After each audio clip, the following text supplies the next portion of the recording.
Drones are used for a wide variety of applications.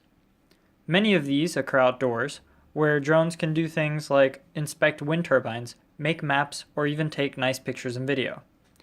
Of course, when outdoors, there's wind, and it's not always predictable or even measured. Drones not equipped to handle that have a hard time holding GPS position, for example.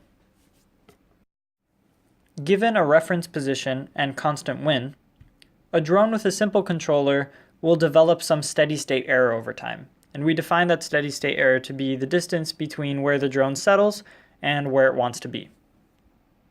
Augment this simple controller with integral action, and the drone is able to eliminate steady-state error to eventually reach its target location.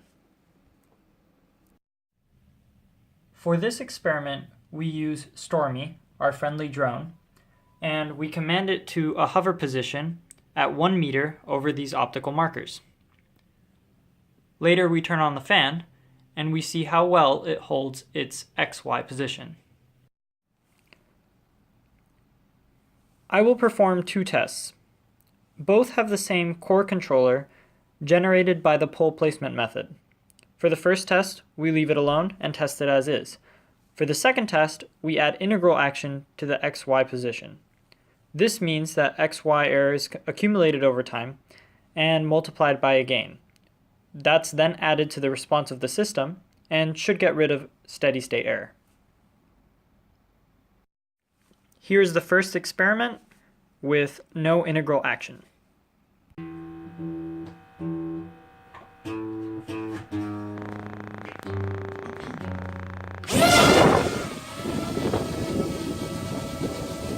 Turning fan on now.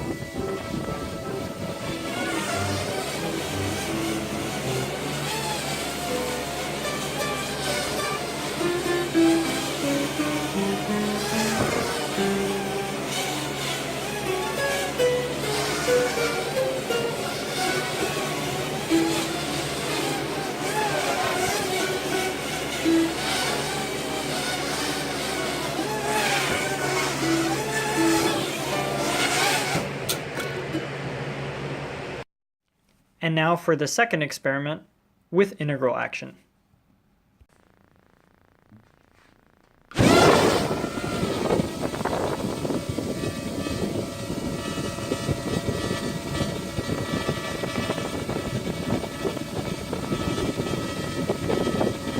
Turning on fan now.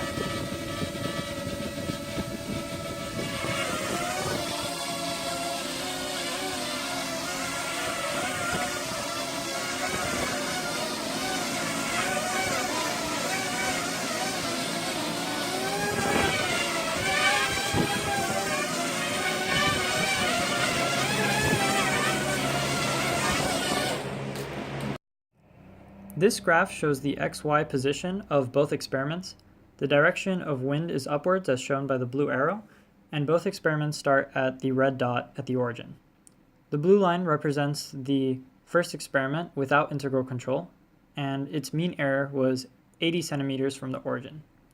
This is compared to the mean error of 20 centimeters achieved by the controller with integral control in the second experiment.